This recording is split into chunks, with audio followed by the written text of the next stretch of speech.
إن الحمد لله نحمده ونستعينه ونستغفره ونعوذ بالله من شرور أنفسنا ومن سيئات أعمالنا من يهده الله فلا مضل له ومن يضلل فلا هادي له وأشهد أن لا إله إلا الله وحده لا شريك له وأشهد أن محمدا عبده ورسوله أما بعد فإن خير الحديث كتاب الله وخير الهدي هدي محمد صلى الله عليه وعلى آله وسلم وشر الأمور محدثاتها وكل محدثة بدعة وكل بدعة ضلالة وكل ضلالة في النار.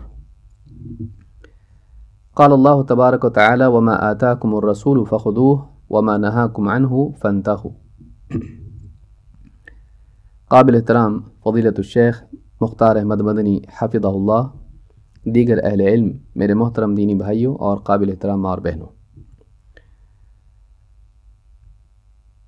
حافظ ابن حجر العسقلانی رحمہ اللہ کی کتاب بلوغ المرام سے، کتاب الجامع سے، باب مساوئ الاخلاق، الترہیب من مساوئ الاخلاق سے حدیثیں جو برے اخلاق پر وعید سے متعلق ہیں ہم پچھلے دروس میں دیکھ رہے ہیں۔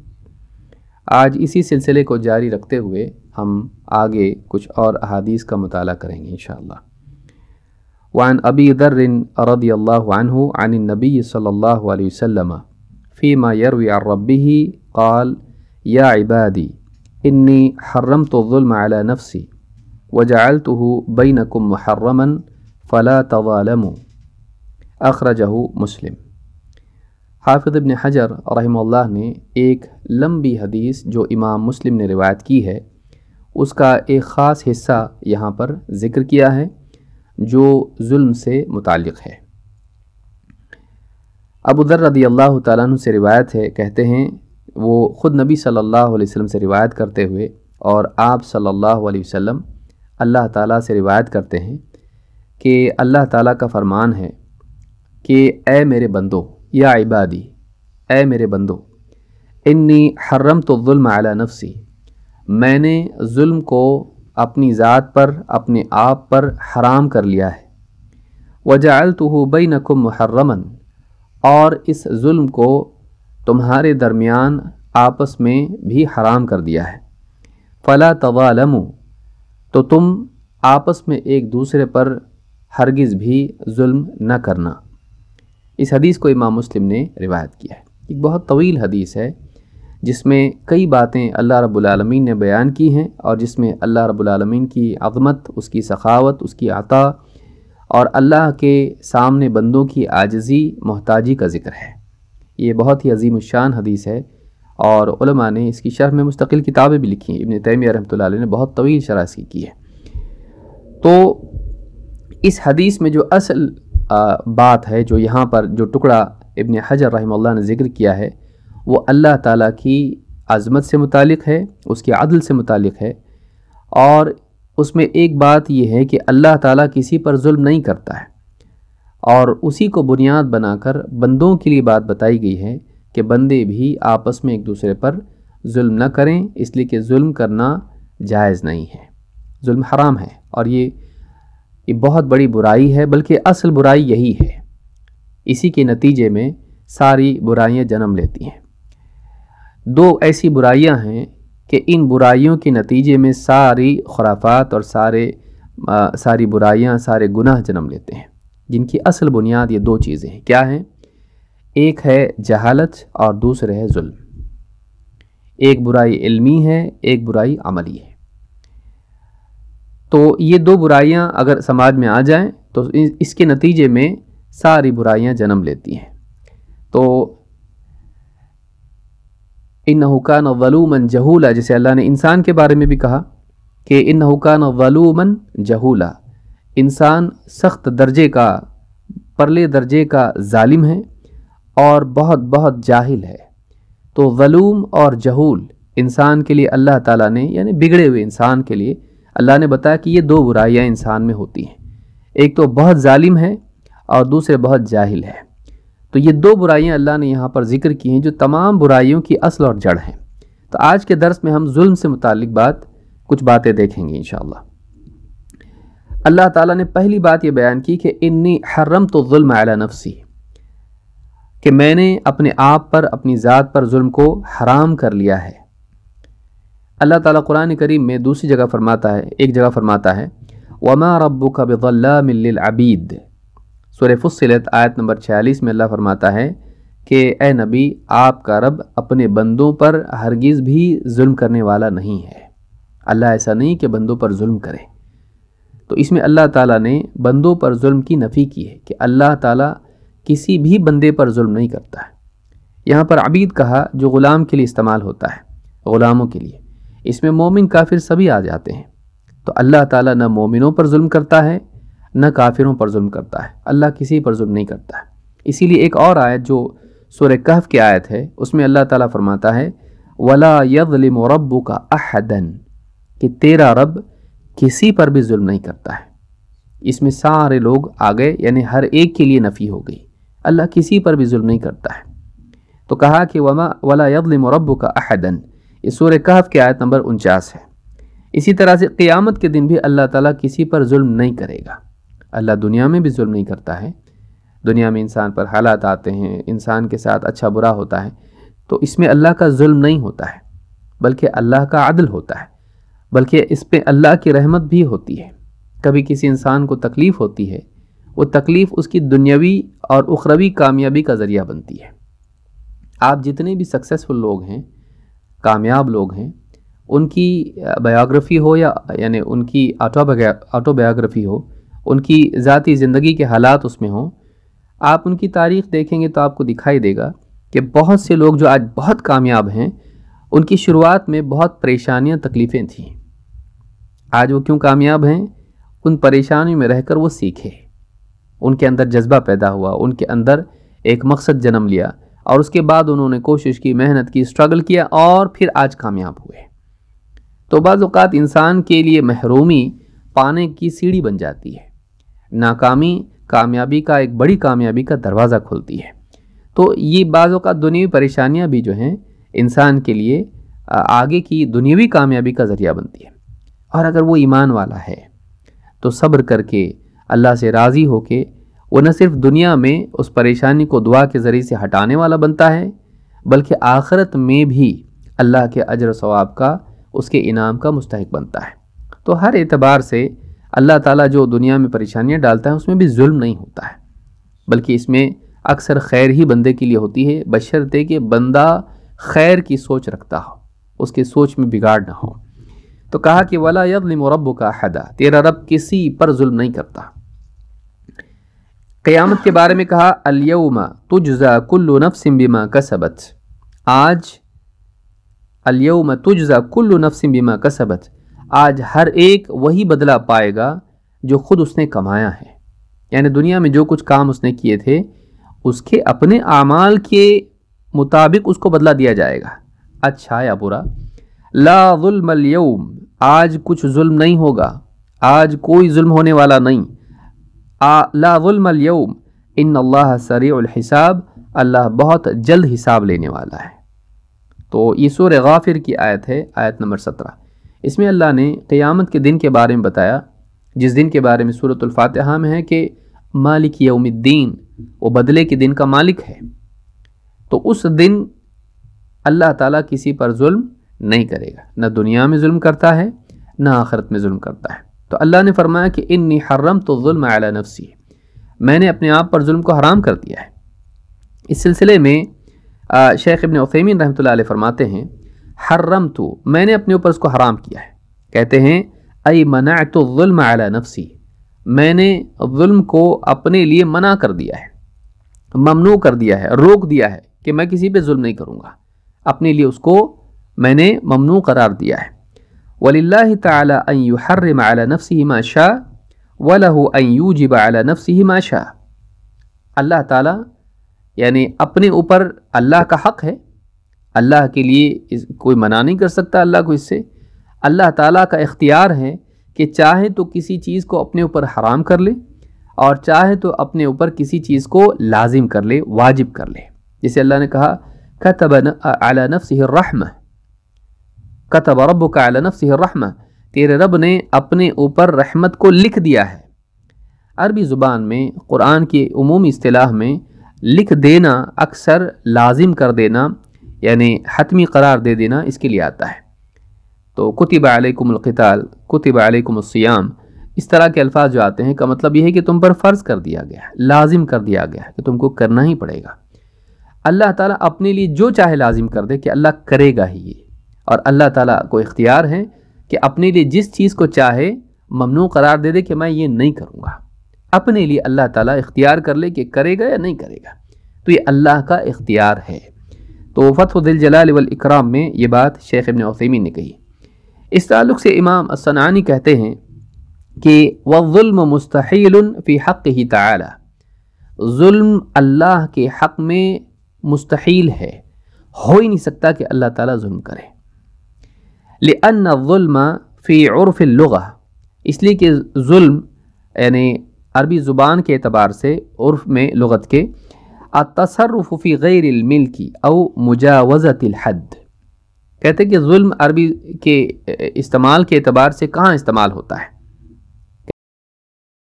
کہتے ہیں یہاں کیسے استعمال ہوتا ہے؟ التصرف فی غیر الملک، کسی اور کی ملکیت میں تصرف کرنا، دست درازی کرنا، دخل اندازی کرنا، جو چاہے اس میں کرنا. تو کسی اور کی ملکیت میں دخل اندازی کرنا، او مجاوزت الحد، یا جو حد مقرر ہے اس حد کو پار کر جانا، اس کو ظلم کہتے ہیں.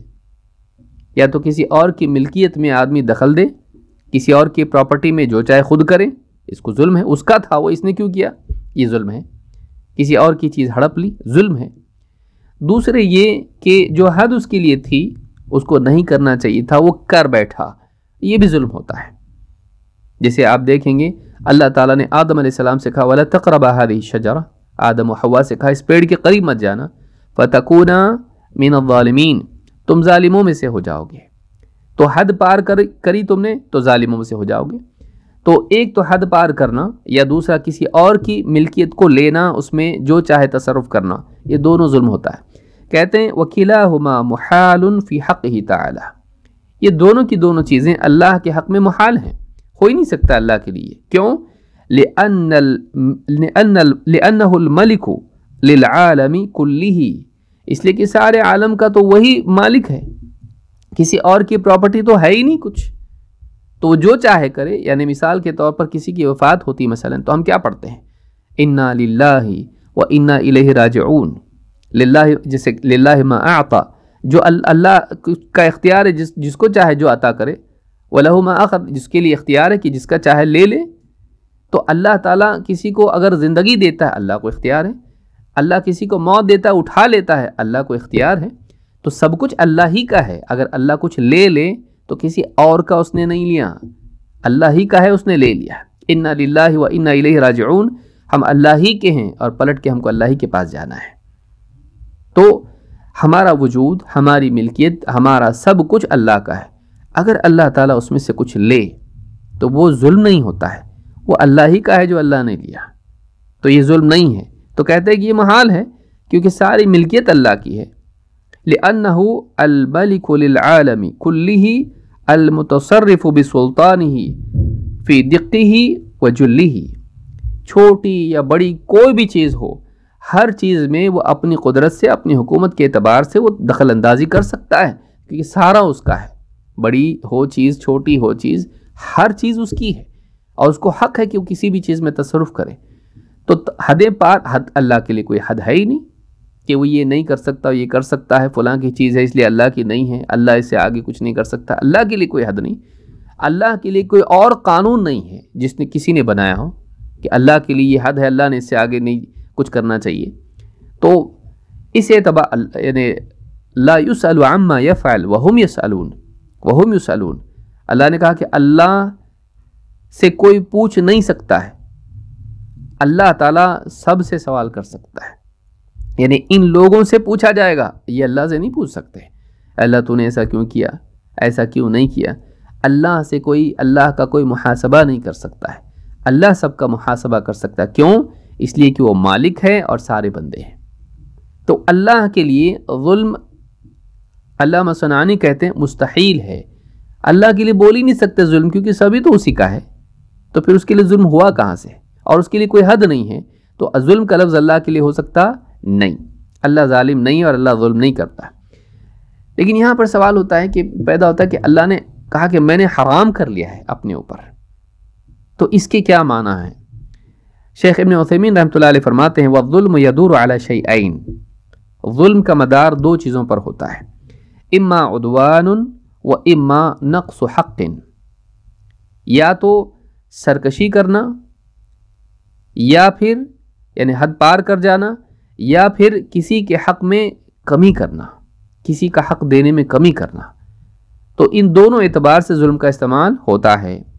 فَمَنْ سَطَعَ عَلَى مَالِكَ وَأَخَذَهُ فَهَذَا مِنَ الْعُدْوَانِ، کہتے ہیں کوئی آدمی آپ کا مال ہے کچھ، اس پر غالب آ کے آپ کی چیز تھی، وہ زبردستی کر کے آپ سے اس کو چھین لے تو یہ عدوان ہے۔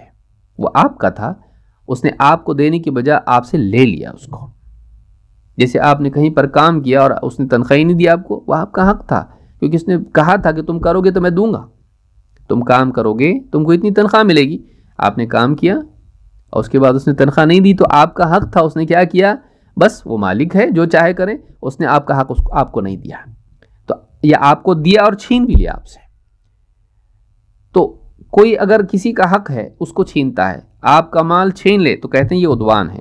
وَمَنْ جَحَدَ حَقَّكَ فَهَذَا مِنَ النَّقْصِ، اور کوئی تمہارا جو حق ہے اس میں یعنی تم کو تمہاری مخالفت کرے اور حدیں پار کر جائے، تمہارے ساتھ لڑے اور تمہارا حق تم کو نہ دیں، تو پھر کیا انکار کر دیں دینے سے، تو یہ نقص ہے۔ یعنی دو چیزیں ہیں، مثلا کوئی آپ کا حق آپ کو نہ دے سرے سے، تو یہ کیا ہے؟ یہ نقص ہے اس میں، اور آپ کی چیز چھین لے آپ سے تو یہ عدوان ہے۔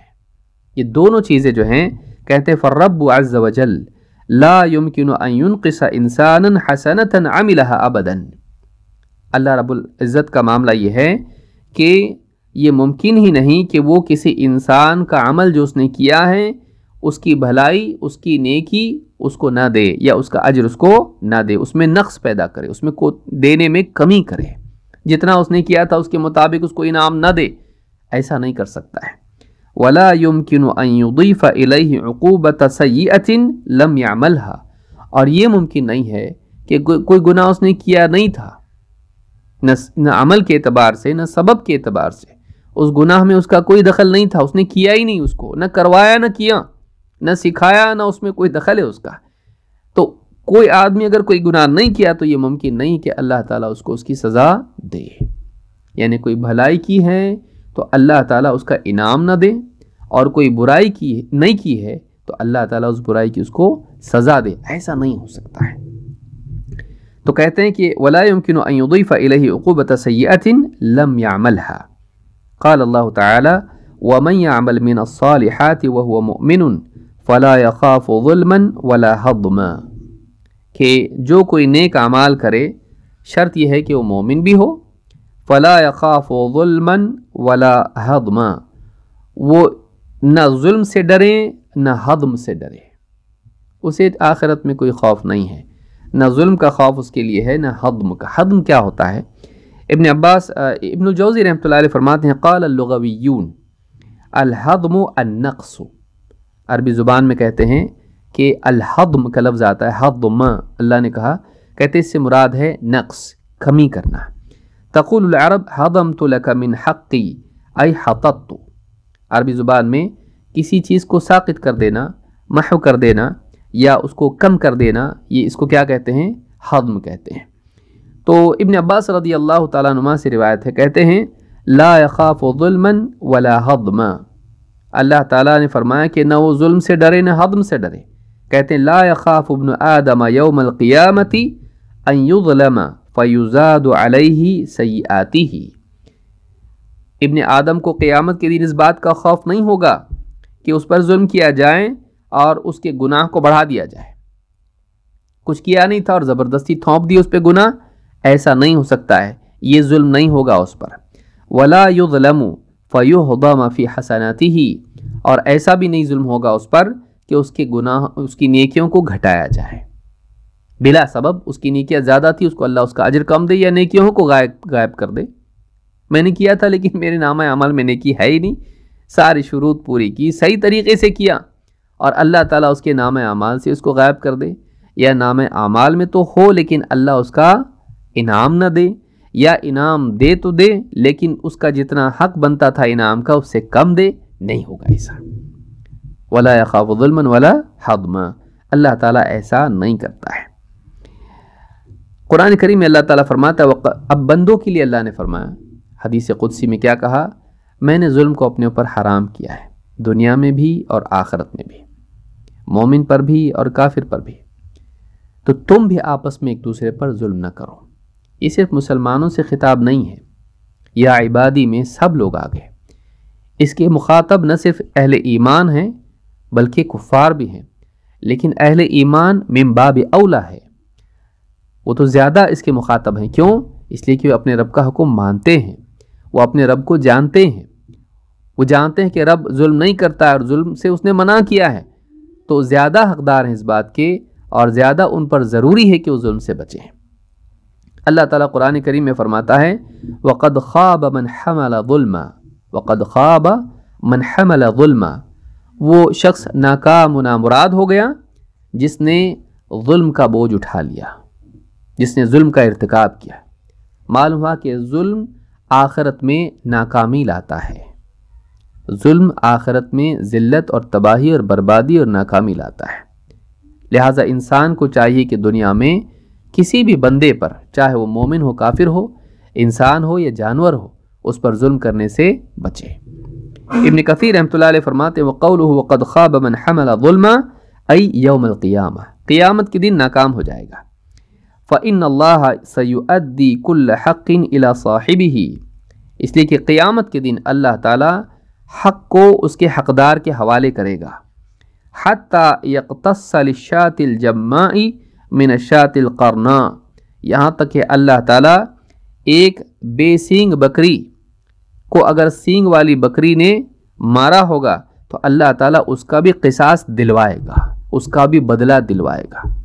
دنیا میں بہت سارے لوگ سیاسی طاقت کی وجہ سے، مال و دولت کی وجہ سے، تعلقات کی وجہ سے لوگوں پر ظلم کرنے کے باوجود بچ جاتے ہیں، قانون کی زد میں نہیں آتے، ان کو دنیا میں ظلم کرنے کی یعنی کہ آزادی ہوتی ہے ان کی طاقت کی وجہ سے، اور کئی لوگوں پر وہ ظلم کرتے اور مظلوم اپنا حق نہیں لے پاتا ہے۔ قیامت کے دن ایسا نہیں ہوگا کہ مظلوم کو اس کا حق نہ ملے، وہاں کوئی کمزور نہیں ہوگا، وہاں سب کمزور ہوں گے، یعنی ایسا نہیں ہوگا جیسے دنیا میں کچھ کمزور ہیں کچھ طاقتور ہیں، وہاں نہیں ہوگا ایسا، وہاں ایک ہی بادشاہ ہوگا اور سب محتاج ہوں گے، سب بندے ہوں گے، کون بادشاہ کون بڑا منسٹر اور کون کیا، کچھ نہیں، سب کے سب برہنہ کھڑے ہوں گے اللہ کے آگے قیامت کے دن اپنی زندگی کا حساب دینے کے لیے۔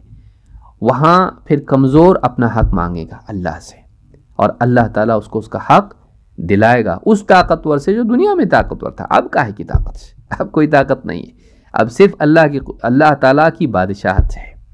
اللہ مالک یوم الدین ہے، وہ بدلے کے دن کا مالک ہے۔ تو اگر سینگ والی بکری نے بھی، یہ علامتی طور پر ہوگا، دیکھو آج دنیا میں کسی کو طاقت، کسی کے پاس سینگ تھے کسی کے پاس نہیں تھے، کسی کے پاس طاقت تھی اختیار تھا کسی کے پاس نہیں تھا۔ اب جس نے ظلم کیا ہے اب اس کو بدلہ، جس مظلوم کو بدلہ دلایا جائے گا، اب اس کو سزا ملے گی جس نے ظلم کیا تھا۔ اللہ تعالیٰ قرآن کریم میں فرماتا ہے وَجَزَاءُ سَيِّئَةٍ سَيِّئَةٌ مِثْلُهَا۔ اب یہاں ایک بات یہ بھی دیکھنا ہے کہ یعنی ظلم کا معاملہ کیا ہے اور بدلے کا معاملہ کیا ہے، معافی کا معاملہ کیا ہے، اس کو بھی ہم سمجھیں گے۔ اللہ تعالیٰ نے سورہ شورى میں کہا کہ وَجَزَاءُ سَيِّئَةٍ سَيِّئَةٌ مِثْلُهَا، برائی کا بدلہ اتنی ہی برائی ہے جو اس کے ساتھ کی گئی تھی، یعنی کسی پر ظلم کیا گیا تھا اس کا وہ بدلہ لے سکتا ہے، جائز ہے، لیکن اتنا ہی جتنا اس پر ظلم ہوا ہے۔ فَمَنْ عَفَا وَأَصْلَحَ فَأَجْرُهُ عَلَى اللَّهِ، لیکن جو درگزر کرے اور معاملے کی اصلاح کر لیں تو اس کا اجر بھی کیا ہے، اللہ پر ہے۔ إِنَّهُ لَا يُحِبُّ الظَّالِمِينَ، اللہ تعالیٰ ظالموں کو پسند نہیں کرتا ہے۔ وَلَمَنِ انْتَصَرَ بَعْدَ ظُلْمِهِ فَأُولَئِكَ مَا عَلَيْهِ مِنْ سَبِيلٍ، ہاں جس نے ظلم ہونے کے بعد، اس پر ظلم ہونے کے بعد اس نے اپنا انتقام لیا تو ایسے لوگوں پر اللہ کی طرف سے کوئی پکڑ نہیں ہے، ان کا کوئی مواخذہ نہیں ہے۔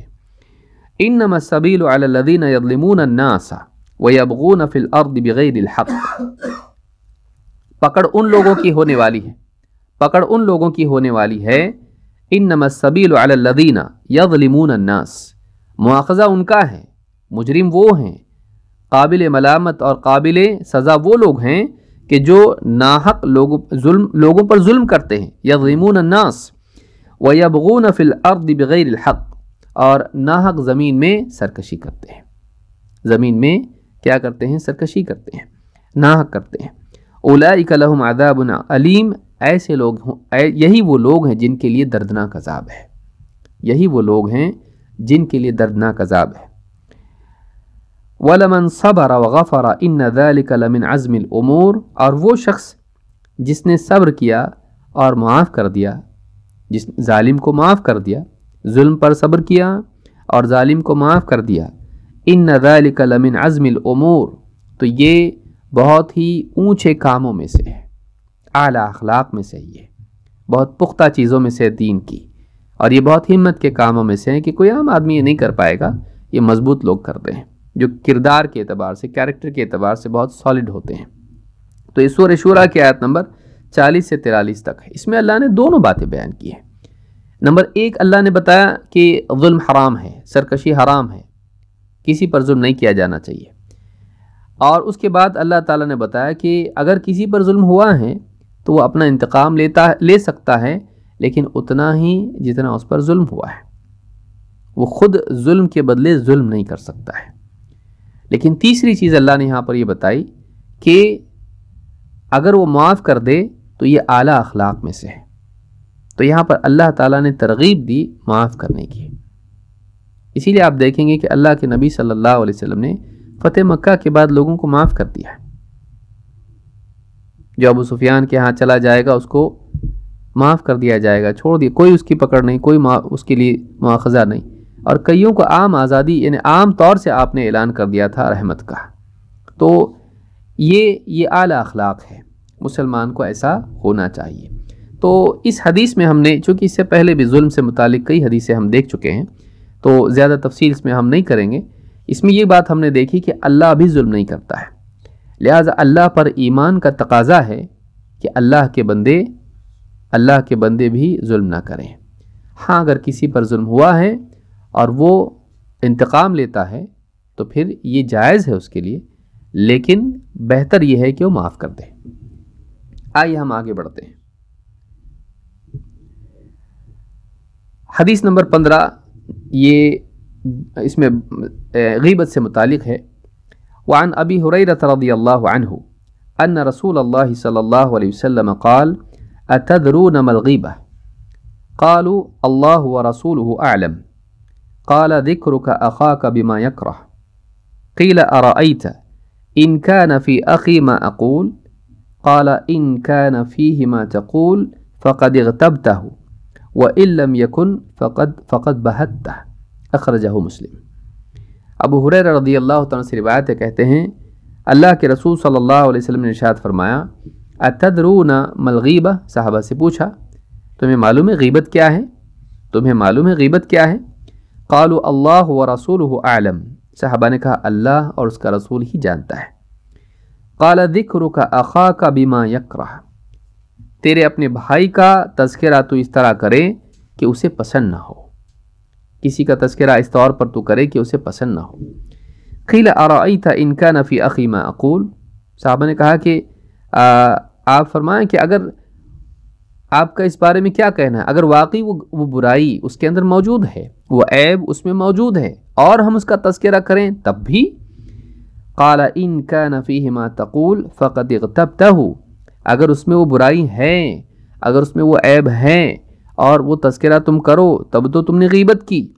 وَإِن لَّمْ يَكُنْ فَقَدْ بَهَتَّهُ، اور اگر وہ برائی اس میں نہیں ہے اور تم یوں ہی اس کے ساتھ اس کا انتصاب کر رہے ہو، اس کو برائی کو اس سے جوڑ رہے ہو، اس کے بارے میں ایسی بات بول رہے ہو جو اس نے نہیں کیا یا اس میں وہ برائی نہیں ہے، تو تم نے اس پہ بہتان باندھ دی، یہ تو اور بھی برا ہے۔ اس میں اس کا برا تذکرہ کرنا تو ہے ہی، لیکن جھوٹ کے ساتھ اس کا برا تذکرہ کرنا ہے، تو دو برائیاں جمع ہو گئی اس کے اندر۔ تو یہ بہتان ہے، یہ بہتان ہے۔ بہتان اس لیے اس کو کہا جاتا ہے کہ اگر آدمی کو معلوم پڑ جائے کہ میرے بارے میں ایسا بول رہے ہیں لوگ تو وہ ہکا بکا رہ جاتا ہے، فبوہت الذی کفر۔ تو آدمی جو ہے یعنی بہتان جو ہے، ایک آدمی کو کوئی آدمی شرابی پیتا نہیں ہے بیچارہ، زندگی میں کبھی اس نے شراب کو چھوا تک نہیں۔ اب کوئی آدمی کہے کہ آپ کے بارے میں کل مجلس میں بات ہو رہی تھی، کیا بات ہو رہی تھی؟ آپ کے بارے میں بات ہو رہی کہ آپ یعنی نیو ایئر پہ شراب پی رہے تھے آپ۔ تو ہاں، اس طرح سے جو آدمی ہوتا ہے تو اس لیے یہ بہتان ہے کہ جب وہ بولا جائے اس کے سامنے تو ایک دم وہ ہکا بکا رہ جاتا کہ یہ کیا ہے، مطلب یہ تو کیا ہی نہیں اس نے۔ تو یہ بہت بڑا گناہ ہے، کسی پر بہتان باندھنا جائز نہیں ہے، نہ اس کی غیبت جائز ہے۔ ابن الاثیر رحمہ اللہ فرماتے ہیں الغیبۃ هو ان یذکر الانسان فی غیبتہ بسوء۔ غیبت کیا ہے؟ النہایہ فی غریب الحدیث والاثر میں ابن الاثیر رحمہ اللہ فرماتے ہیں غیبت لغت کے اعتبار سے ڈکشنری میں کیا ہے؟ کہتے وَهُوَ أَن يُذْكَرَ الْإِنسَانُ فِي غَيْبَتِهِ بِسُوء۔ اس میں دو چیزیں بنیادی طور پر ہوتی ہیں غیبت میں۔ نمبر ایک، أَن يُذْكَرَ الْإِنسَانُ فِي غَيْبَتِهِ، کسی انسان کا تذکرہ ہو اس کی غیر موجودگی میں۔ نمبر ایک، اس کا تذکرہ ہو غیر موجودگی میں۔ نمبر دو، بِسُوءٍ، برائی کے ساتھ میں۔ کسی آدمی کا تذکرہ اس کی غیر موجودگی میں ہو اور برائی کے ساتھ میں ہو، ایسے طور پر کہ اس کو پسند نہیں، تو یہ دونوں چیزیں کیا جمع ہو جاتی ہیں تو یہ کیا ہو جاتا ہے؟ غیبت۔ سامنے بولا جائے تو غیبت نہیں ہے، وہ بہتان ہو سکتا ہے، کسی پہ تہمت لگا دی، لیکن وہ غیبت نہیں ہوگا کیونکہ موجود ہے وہ، تو یہ غیبت ہے۔ اور اسی طرح سے علامہ مناوی رحمہ اللہ فرماتے ہیں، اور بہت اچھے سے انہوں نے اس کی تعبیر کی ہے، کہتے ہیں وَمِنْ أَحْسَنِ تَعَارِيفِهَا ذِكْرُ الْعَيْبِ بِظَهْرِ الْغَيْبِ۔ ذکر العیب بظہر الغیب، کہتے یہ بہترین طور پر یعنی اس کی تعریف جو بیان کی گئی ہے وہ یہ ہے کہ کسی کا تذکرہ کرنا اس کی غیر موجودگی میں، یعنی اس عبارت کی لذت جو ہے عربی کے اعتبار سے ذکر العیب بظہر الغیب۔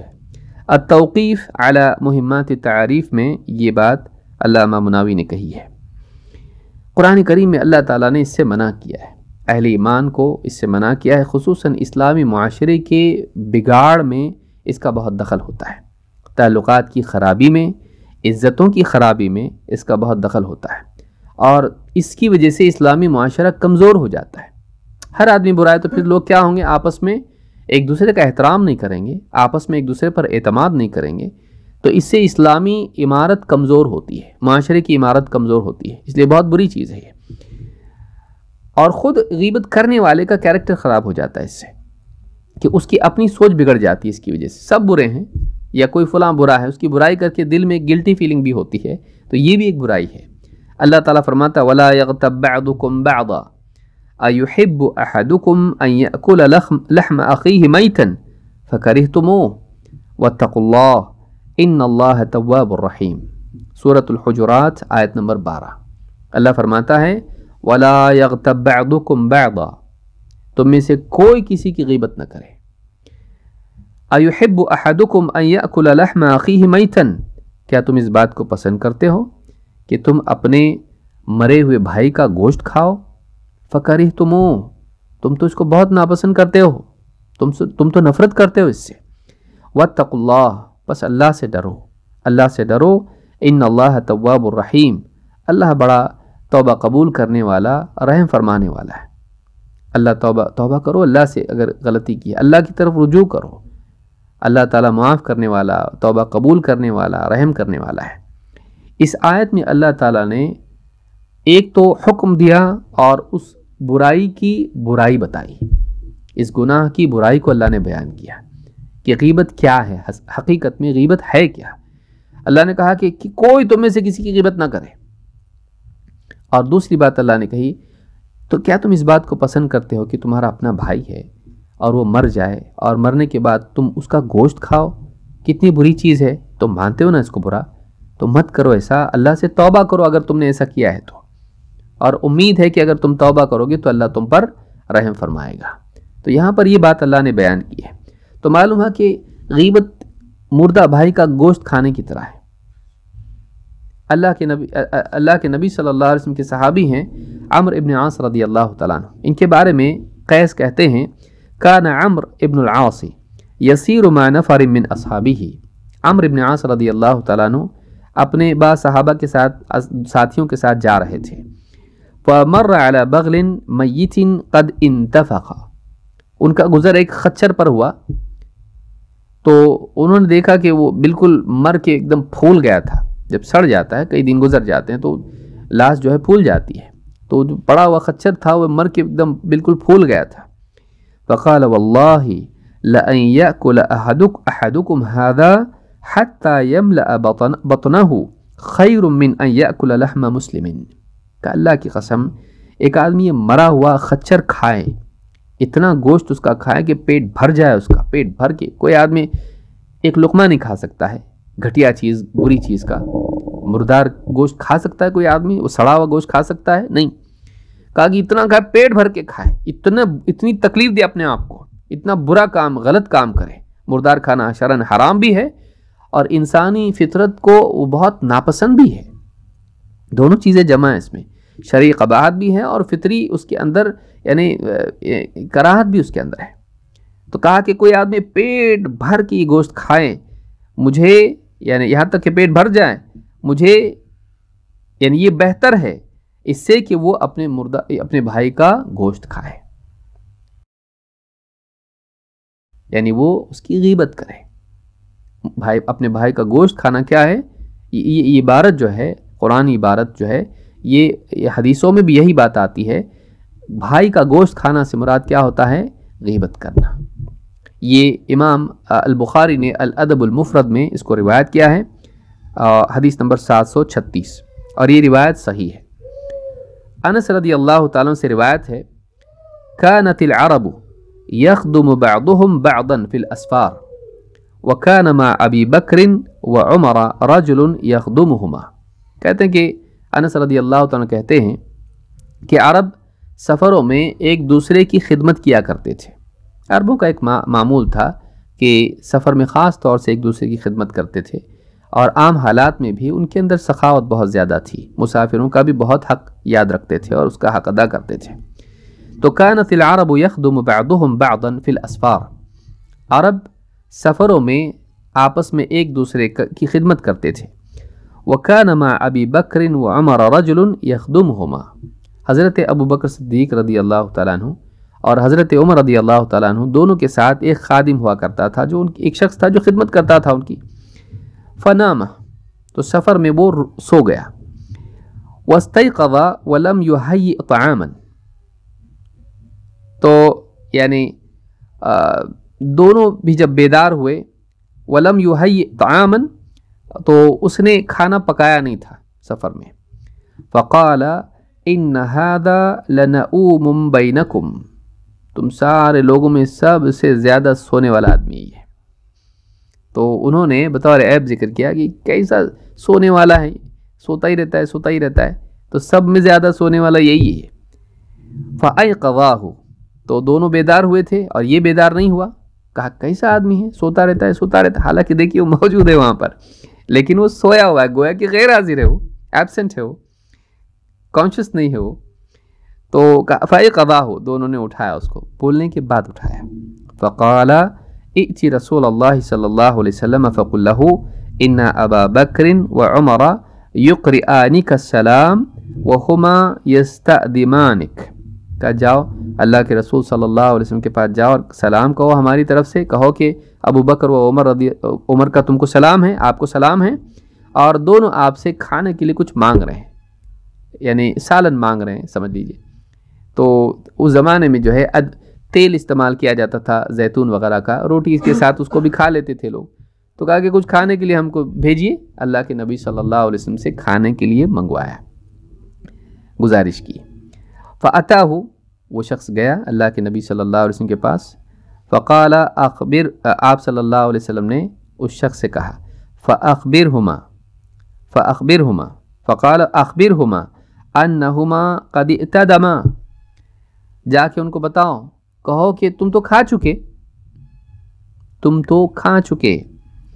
ففزع، جب وہ آ کے اس آدمی نے کہا کہ آپ لوگ تو کھا چکے ہیں، اللہ کے رسول صلی اللہ علیہ وسلم کہہ رہے ہیں، فجاء الى النبی صلی اللہ علیہ وسلم فقال یا رسول اللہ بعثنا نستأذمک، دونوں کے دونوں اللہ کے رسول صلی اللہ علیہ وسلم کے پاس آئے اور کہا اللہ کے رسول ہم نے آپ کے خدمت میں آدمی بھیجا کہ وہ آپ سے سالن یا کھانے کی چیز لائے، فقلت ائتدم، آپ نے کہا کہ تم تو کھا چکے، فبأي شيء ائتدمنا، اللہ کے رسول کیا چیز سے ہم نے کھانا کھایا، روٹی ہم نے کس چیز سے کھائی؟ فقال بأکلکما لحم اخیکما، تم نے تمہارے بھائی کا گوشت کھایا، تم نے تمہارے بھائی کا گوشت کھایا، انی لأرى لحمہ بین ثنایاکم، تمہارے دانتوں میں دیکھو اس کا گوشت میں دیکھ رہا ہوں، تمہارے دانت، یعنی مبالغہ ہے کہنے میں، یا ہو سکتا ہے حقیقتاً بھی ہو، کہا کہ تمہارے دانتوں میں میں اس کا گوشت دیکھ رہا ہوں۔ فقال یا رسول اللہ فاستغفر لنا، کہا کہ اللہ کے رسول ہمارے لیے اللہ سے استغفار کیجیے آپ، کہ اللہ ہماری مغفرت فرمائے، ہمارے لیے مغفرت کی دعا کیجیے۔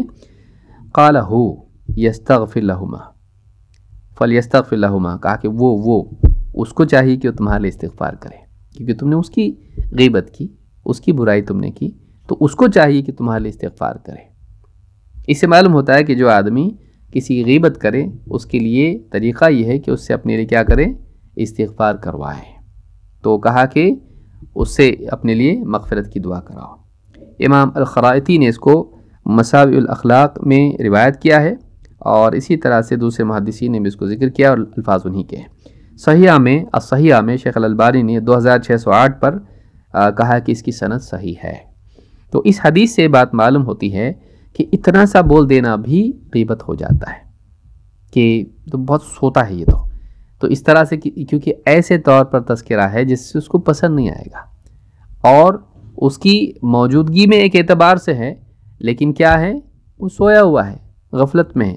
تو آپ سوچیں کہ مطلب یہ کتنا اسلام میں کسی کی عزت کے بارے میں کتنا لحاظ کیا گیا، اور وہ عام آدمی ہے، کوئی بہت بڑا آدمی نہیں ہے۔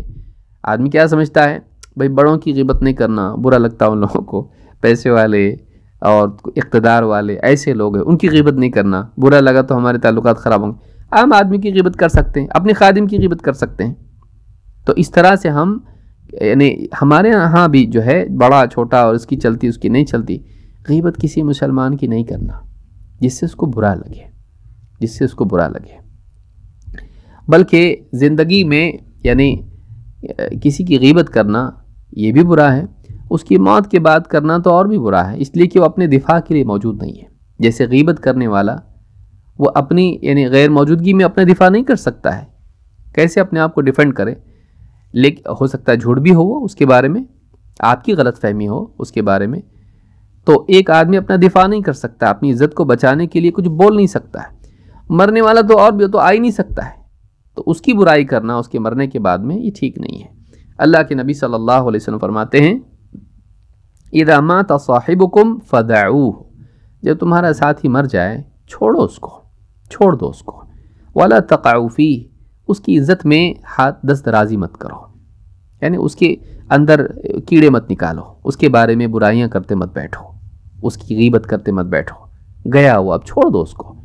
اس لیے کہ مسلمانوں کا طریقہ یہ ہونا چاہیے کہ جو دنیا سے چلے گئے، ربنا اغفر لنا ولاخواننا الذین سبقونا بالایمان ولا تجعل فی قلوبنا غلا للذین آمنوا، کہ ہم کو یہ دعا سکھائی گئی کہ اے ہمارے رب، ربنا اغفر لنا، ہماری مغفرت کر دے اور ان لوگوں کی مغفرت کر دے ایمان والوں کی جو ہم سے پہلے سبقت لے گئے ایمان میں، ہم سے پہلے جو مسلمان گزرے ہیں، اللہ ان کی بھی مغفرت کر دے، اور ولا تجعل فی قلوبنا غلا للذین آمنوا، اور اے ہمارے رب ہمارے دلوں میں اہل ایمان کے لیے کوئی کھوٹ نہ رکھ، کھوٹ باقی مت رہنے دے، ہمارے دلوں کو بھی اس سے صاف کر، یعنی اے اللہ ہماری زبانوں کو بھی صاف کر، دلوں کو بھی صاف کر، اے اللہ ہم کو معاف کر، ان کو بھی معاف کر۔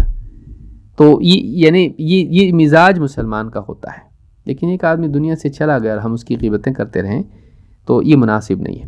تو اس حدیث کو امام ابو داؤد نے روایت کیا ہے، اور سنن ابی داؤد کی تحقیق میں 4899 پر شیخ الالبانی کہتے ہیں یہ صحیح ہے۔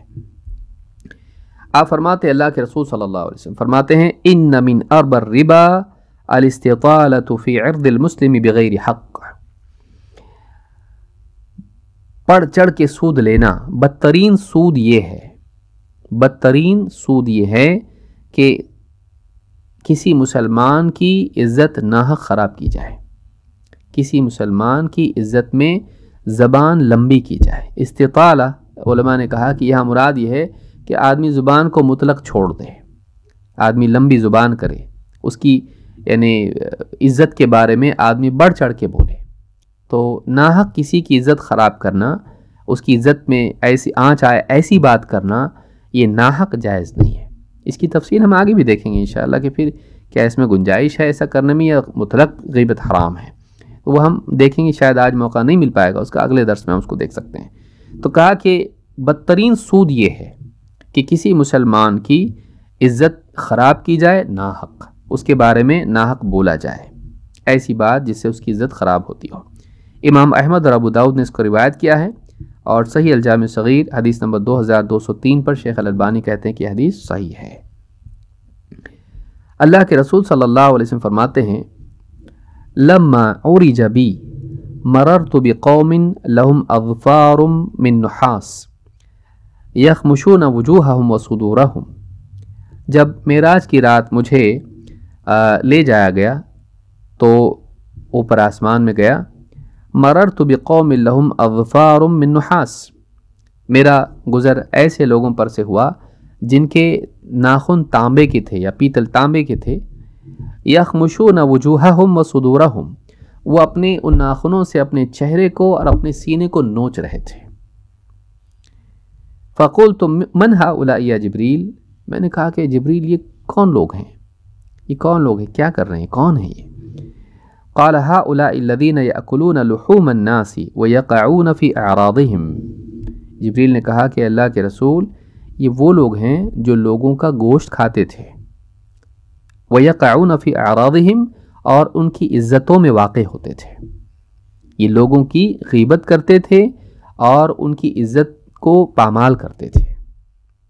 مسلمان کی جان بھی محترم ہے، اس کا مال بھی محترم ہے، اور اس کی عزت بھی محترم ہے، تو بلکہ یعنی عزت بہت زیادہ اہم ہے، کیونکہ کسی انسان کا وجود ہی ختم ہو جاتا ہے اگر آپ کسی عزت خراب کریں، جیتے جی مر جاتا بیچارہ وہ، آپ کسی کے بارے میں ایسی بات کریں جس سے اس کی عزت خراب ہو جائے، ایسا آدمی، تو آپ اب مثال کے طور پر ایک آدمی یعنی توبہ کر چکا ہے اور ماضی میں اس نے ڈرگ ایڈکٹ تھا، یا اس نے چوریاں کیں، ڈاکو تھا، یا اس نے زناکاری کی، یا بہت سارے گناہ اس نے کیے ہوں گے، اب وہ جو توبہ کر کے آیا ہے اب اس کے بعد وہ دیندار بنا ہے، اب مجلس میں آپ اس کے بارے میں کہیے تو پہلے ایسا تھا آدمی، جبکہ وہ ماضی میں ٹھیک ہے، لیکن وہ نہیں پسند کرتا ہے کہ اس کی پچھلی زندگی کے بارے میں اس طرح کی بات ہو، تو آپ اس کی غیبت کر رہے ہیں، کیونکہ آپ نے اس کی عزت کیا کر دی، کم کر دی۔ ٹھیک ہے وہ اپنے طور پر بولے کسی کے سامنے کہ میں تو جاہل تھا، میں غلطیاں کیا ہوں وغیرہ، لیکن اللہ نے ہدایت، وہ اس کا اختیار ہے، لیکن یہ کہ ایک آدمی دوسرے کے بارے میں کہے، بولے میں تو اس لیے کہہ رہا ہوں کہ لوگوں کو ترغیب ہو، دیکھو کتنا برا تھا اور کتنا نیک بنا، کیوں، کیا وہ پسند کرتا ہے اس بات کو؟ نہیں بولنا چاہیے، نہیں بولنا چاہیے۔ آپ بلا تعین کہیے کہ ایک شخص کو میں جانتا تھا ایسا تھا، لیکن آپ کسی کا نام لے کے بتا رہے کہ فلاں ایسا تھا اور آج ایسا ہے، یا آپ کے دل میں ہی کھوٹ ہے، آپ چاہ رہے ہیں کہ دیکھو آج بڑی بڑی باتیں کر رہا ہے، لیکن ایک زمانہ ایسا بھی تھا کہ میں نے دیکھا اس کو کہ وہ شراب پیتا تھا۔ کیا چاہ رہے ہیں آپ اس سے؟ مطلب آپ اس کو بے عزت کرنا چاہیے کہ ایسی چیز سے جس سے اس نے توبہ کر لی ہے، جس سے اس نے توبہ کر لی ہے، وہ اللہ کے ہاں مجرم نہیں ہے، اللہ کے ہاں اس کا مواخذہ نہیں ہے، اللہ کے ہاں اس پر ملامت نہیں ہے، لیکن آپ اس سے اس کو ذلیل کر رہے ہو، یہ اچھی چیز نہیں ہے۔ بہت ساری غلطیاں کر بیٹھتے ہیں، احساس ہم کو نہیں ہوتا ہے۔ وہ لوگ جو غیبت کرتے ہیں مسلمانوں کی، ان کی عزتیں خراب کرنے کی غرض سے، اور یعنی ان کو لوگوں میں ذلیل کرتے ہیں، حدیث میں کیا بتایا جا رہا ہے کہ آپ نے دیکھا معراج کی رات میں کہ ان کے لمبے ناخن ہیں اور وہ اپنے چہرے اور اپنے سینوں کو اس سے کیا کر رہے ہیں، نوچ رہے ہیں۔ دوسروں کی چہرہ عزت کا نمائندہ ہے، کسی آدمی کو آپ ہاتھ پہ مار دے تو اتنا برا نہیں لگتا جتنا منہ پہ ماریں گے، وہ عزت بھی لیتا ہو کہ میری بے عزتی کر دیا اس نے۔ تو اب اپنی عزتوں کو جو ہے اپنے چہرے کو نوچیں گے وہ، کیونکہ دنیا میں دوسروں کے چہرے کو چھپانے والا ان کو تم نے بنایا۔ آدمی کیا کرتا ہے؟ منہ چھپا کے پھر رہا ہے، کیوں؟ بے عزت ہو گیا۔ تو چہرے کا اور عزت کا ایک تعلق ہے، اسی لیے آپ دیکھیں گے جو آدمی لوگوں سے مانگتا پھرتا ہے، قیامت کے دن اس کے منہ پہ، چہرے پر گوشت نہیں ہوگا۔ چہرہ، عزت۔ تو جو لوگ دنیا میں لوگوں کی عزت خراب کرتے ہیں، ان کا گوشت کھاتے ہیں، وہ اپنا گوشت نوچیں گے۔ تو دنیا میں جو گویا کہ اپنے بھائی کا، مردہ بھائی کا گوشت نوچتے تھے، وہ اپنے چہرے کو اور اپنے سینوں کو نوچیں گے، یہ سزا ان کو ہوگی۔ تو اللہ ہم سب کی حفاظت فرمائے۔ آپ نے فرمایا ہؤلاء الذین، جبریل کہتے ہیں ہؤلاء الذین یأکلون لحوم الناس ویقعون فی اعراضہم، یہ وہ لوگ تھے جو لوگوں کا گوشت کھاتے تھے اور ان کی عزتوں میں دست درازی کرتے تھے، ان کی عزتوں کو پامال کرتے تھے۔ امام ابو داؤد نے اس کو روایت کیا ہے، اور الصحیحہ میں 533 پر شیخ الالبانی کہتے ہیں کہ حدیث صحیح ہے۔ اللہ تعالیٰ قرآن کریم میں فرماتا ہے وَيْلٌ لِكُلِّ ہُمَزَةٍ لُمَزَةٍ، تباہی و بربادی ہے اس کے لیے جو کیا ہے؟ لِكُلِّ ہُمَزَةٍ لُمَزَةٍ۔ کون ہے یہ؟ ابن عباس رضی اللہ تعالیٰ عنہ کہتے ہیں وَيْلٌ لِكُلِّ طَعَانٍ مُغْتَابٍ، وَيْلٌ لِكُلِّ طَعَانٍ مُغْتَابٍ، بربادی ہے اس شخص کے لیے جو لوگوں کو طعنے دیتا ہے اور ان کی غیبتیں کرتا ہے۔ تو یہاں مراد یہ ہے کہ ایک انسان لوگوں کو طعنے دے، کسی کی کوئی غلطی ہے اس کے سامنے بار بار اس کو یاد دلا رہے تاکہ اس کو یعنی برا لگے، اس کو چھوٹا بنانے کے لیے کر رہے ہیں۔ تو کسی کو طعنہ دینا، اس کی کسی کمی کا طعنہ دینا، نسب کا، حسب کا، مالداری کا، رنگ کا، یا زبان اس کی خراب ہے، یا آنکھ اس کی خراب ہے، یا چلنے میں وہ خراب ہے، طعنہ دینا بہت بڑا بنتا ہے، دیکھ یہ تیرے اندر ہے، طعنہ دینا اس کو۔ اور مغتاب اس کی غیر، یہ موجودگی میں ہے، غیر موجودگی میں کیا ہے؟ اس کی غیبت کرتا ہے۔ تو ایسے آدمی کے لیے بربادی کا ذکر قرآن میں اللہ نے، اس کی وعید اللہ نے سنائی ہے۔ ابن جریر الطبری نے ابن عباس کا قول ذکر کیا ہے۔ اللہ کے نبی صلی اللہ علیہ وسلم فرماتے ہیں یا معاشر من آمن بلسانہ ولم يدخل الایمان قلبہ، اے وہ لوگوں، خاص منافقین کے بارے میں ان کی طرف اس بات کا اشارہ ہے۔ اس سے یہ بھی معلوم ہوتا ہے کہ یہ صفت منافقین کی ہے۔ کامل ایمان والا اپنے ایمان کی تکمیل کے لیے اپنی زبان کی بھی حفاظت کرتا ہے، اپنے دل کو صاف رکھتا ہے۔ یا معاشر من آمن بلسانہ ولم يدخل الایمان قلبہ، اے وہ لوگوں جو بس اپنی زبان سے ایمان لائے ہو اور ابھی ایمان ان کے دلوں میں داخل نہیں ہوا، ابھی ایمان ان کے دلوں میں داخل نہیں، معلوم ہے کہ صرف زبان کا اقرار کافی نہیں ہے، دل میں بھی ایمان ہونا ضروری ہے۔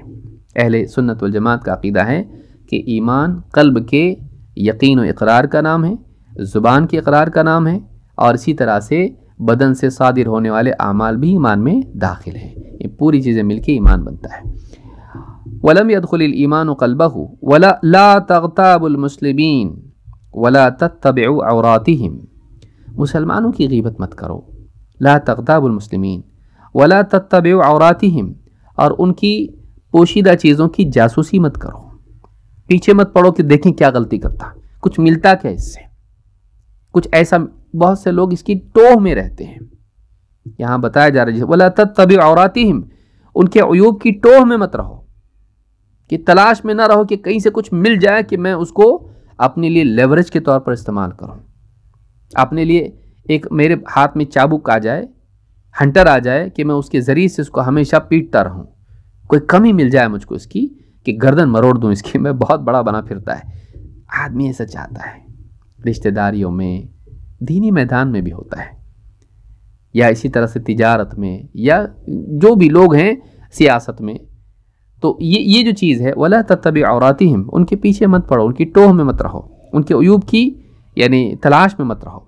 فَإِنَّهُ مَنِ اتَّبَعَ عَوْرَاتِهِمْ يَتَّبِعُ اللَّهُ عَوْرَتَهُ، کہا کہ دیکھو جب یعنی جو آدمی مسلمانوں کی عزت کے خراب کرنے کے پیچھے پڑ جاتا ہے، اس کے درپے ہوتا ہے، اللہ تعالیٰ اس کی عزت خراب کرنے کے درپے ہو جاتا ہے، اللہ تعالیٰ اس کی عزت خراب کرنے کے لیے اس کے پیچھے پڑ جاتا ہے۔ فَإِنَّهُ مَنِ اتَّبَعَ عَوْرَاتِهِمْ يَتَّبِعُ اللَّهُ عَوْرَتَهُ، اللہ تعالیٰ اس کی عزت خراب کرنے کے لیے یعنی اس کے لیے تیار ہو جاتا ہے۔ وَمَنِ اتَّبَعَ اللَّهُ عَوْرَتَهُ يَفْضَحْهُ فِي بَيْتِهِ، اور اگر اللہ تعالیٰ کسی کی عزت خراب کرنے کے لیے اس کے پیچھے پڑ جائیں، اللہ فیصلہ کر دیں، تو پھر ایسا آدمی گھر میں بیٹھ کے بھی ذلیل ہو جاتا ہے. گھر میں بیٹھ کر اللہ اس کو گھر میں بٹھا کے ذلیل کرتا ہے، کہیں جانے کی ضرورت نہیں ہے اس کو. تو اس حدیث سے اس حدیث کو امام احمد اور ابو داؤد نے روایت کیا ہے، اور اسی طرح سے ابن ماجہ اور نسائی نے بھی اس کو روایت کیا ہے. صحیح الجامع الصغیر حدیث نمبر 7984 حدیث صحیح ہے. اس حدیث سے معلوم ہوتا ہے کہ انسان دوسروں کی عزت خراب کرنے کی کوشش کرتا ہے، لیکن نتیجے میں یہ ہوتا ہے کہ ایسا کرنے کی کوشش میں وہ خود اپنے آپ کو ذلیل کر لیتا ہے. کتنے لوگوں کو آپ نے دیکھا ہوگا کہ وہ لوگوں کی عزتوں کے پیچھے پڑتے ہیں تو اللہ تعالیٰ ان کی عزت خراب کر دیتا ہے. کتنے لوگ ایسے ہیں کہ دوسروں کی عزت خراب کرنے کی کوشش میں وہ اپنے آپ کو سماج میں ذلیل کر لیتے ہیں. نہیں کرنا چاہیے ایسا. آدمی دوسروں کا احترام کرے، کرام کرے، اور کسی سے اختلاف ہے تو آدمی اس کو شرعی حدود میں باقی رکھے. یہ نہیں کہ آدمی پھر حق ناحق سب کرنے لگ جائے اس کے لیے. لہٰذا اللہ دلوں کو جاننے والا ہے، اللہ تعالیٰ اعمال کا محاسبہ کرنے والا ہے. آدمی کو چاہیے کہ ایسا کوئی راستہ نہ اپنائے کہ دوسروں کے لیے گڑھا کھودنے میں وہ خود ہی اس گڑھے میں جا گرے. اللہ ہم سب کی حفاظت فرمائے. شیخ ابن عثیمین رحمۃ اللہ علیہ فرماتے ہیں وَاعْلَمْ أَنَّكَ إِذَا نَشَرْتَ عُيُوبَ أَخِيكَ فَإِنَّ اللَّهَ سَيُسَلِّطُ عَلَيْكَ مَنْ يَنْشُرْ عُيُوبَكَ. خبردار اس بات کو اچھی طرح جان لو کہ اگر اپنے بھائی کے عیوب کو تو لوگوں میں نشر کرنے لگ جائیں، اللہ تعالیٰ کسی اور کو تجھ پر مسلط کر دے گا جو تیرے عیوب کو منتشر کر دے گا، تیرے عیوب کو نشر کرے گا. جزاء وفاقا، اللہ کی طرف سے کیا ہے یہ بھرپور بدلہ ملے گا تجھ کو اس کا، جیسا کیا ویسا بھرے گا. لا تظن ان اللہ غافل عما يعمل الظالمون. اس بات کا ہم کبھی اس بھرم میں مت رہے کہ اللہ تعالیٰ ظالموں کی حرکتوں سے غافل ہے. جو ظلم کرے گا اللہ تعالیٰ اس سے غافل نہیں ہے. ایک آدمی دوسروں کی عزتیں پامال کرنے کے لیے چال چکر مکر سب کچھ کرنا شروع کرتا ہے، اللہ تعالیٰ وَمَكَرُوا وَمَكَرَ اللَّهُ وَاللَّهُ خَيْرُ الْمَاكِرِينَ، اللہ تعالیٰ ایسے لوگوں کو ذلیل کر دیتا ہے. کچھ اور لوگ ان کی بے عزتی کرتے ہیں اور پھر لوگوں میں وہ ذلیل ہو جاتے ہیں. نہیں کرنا چاہیے. آدمی دوسروں کی عزتوں کا بھی ویسا ہی لحاظ کرے جیسے خود اپنی عزت کی کرتا ہے، کیونکہ مسلمان کا بھائی ہے. لہٰذا یہ بات ہم نے دیکھی، اللہ تعالیٰ ہم سب کو سمجھ عطا فرمائے.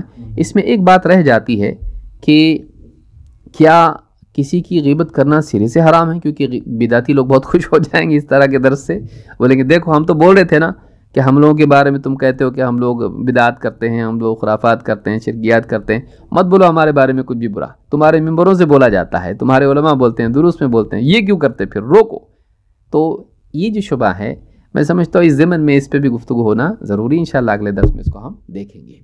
اللہ تعالی ہم سب کو سمجھدار فرمائے اور غیبت سے ہم سب کی حفاظت فرمائے. اقول ھذا واستغفر اللہ لی ولکم.